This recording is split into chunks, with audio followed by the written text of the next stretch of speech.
What happens when you're working with a hypnotherapy client and things don't go to plan?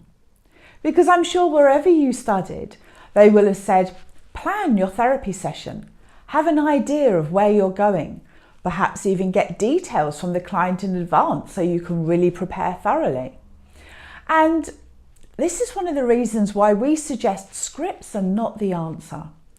Because if you're expecting somebody to come in for nail biting or anxiety, and you've spent 2 days writing a wonderful, beautifully crafted script, and they come in and go, yeah, nail biting's not the problem anymore, it's my erectile dysfunction, or some other serious problem, you might be stuck thinking, but I've got a brilliant script for nail biting, and it's not at all relevant. So for a start, ditch the scripts. They're an amazing learning tool, and certainly you can bullet point them so you understand the key concepts. But having a word-for-word script is unlikely to ever be reflected by the needs of your client, not fully.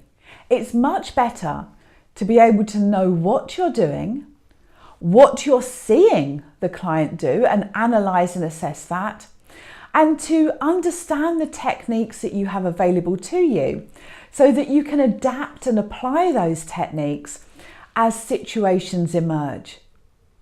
Now, what happens if you're working on what you expected to work on, but the client does something unexpected? I had a client like this myself only a few days ago, and slap bang in the middle of some lovely hypnosis work, she was working really well, she all of a sudden took a breath and opened her eyes. Completely surprised both of us, I think. And I asked her about it, and it seemed that she thought she'd fallen asleep. She'd actually gone a little bit deeper in trance. So I just simply put her back into hypnosis and we carried on. These things happen. The unexpected will happen.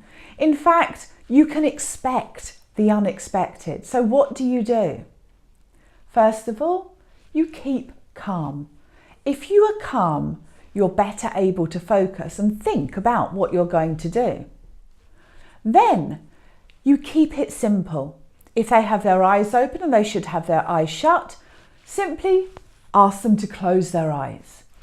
You can also ask them what's happening, so you can get an idea. You're not a mind reader, no matter how good your reading of their non-verbal communication.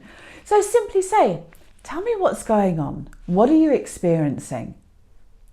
And this enables them to communicate with you. It might be something as simple as your client is dying to visit the toilet, or they've got a very dry throat. They might be uncomfortable, too hot, too cold. Could be any number of things. And if you don't ask, you won't know. So simply ask them what's going on. So if they do something unexpected, keep calm, keep focused, and go back to the absolute basics. Is it safe? Is it appropriate for them to continue? If it is, if the technique isn't right for them, then change track. Perhaps you're using an analytical technique and instead you decide to move on to a cognitive technique or a behavioural one.